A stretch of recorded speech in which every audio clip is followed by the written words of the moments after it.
Dengan inversão que nós temos planeado para o ano 2023 para o cuidado médico, nós temos 8 milhões de florins ao pressupostar para a inversão necessária de melhoração de qualidade de cuidado e serviço. Nós pressupostar, se minuto era 1,5 milhões para ajudar o retorno que nós temos na área de saúde mental. E nós começamos com essa aqui seguro, o 13 câmbio, o 13 melhoração, nós não solucionar todo o problema que temos, mas essa aqui seguro ajuda para buscar mais personal, mais profissional, mais verpleegkundige, mais psiquiatra, mais psicólogo, para retorno que temos de wachtlijst que acumular os últimos 2 anos aqui para nós começar a trabalhar af.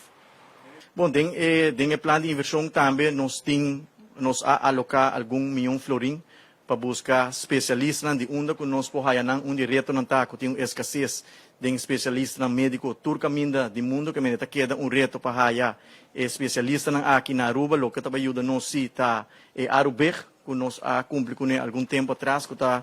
dando uma oportunidade nos próprios unidades de terra que estudia na Costa Rica, Colômbia, América, of Canadá, para vir back no país, no caso aqui Aruba, para me ajudar nós em reto na Gutim, mas a notícia positiva está que a AZV, depois de 2 anos, a pressupostar algum milhão de florins também, para llenar diferente vacatura na Gutim, para assim buscar especialistas aqui onde não portar, para me ajudar nós com o wachtlijst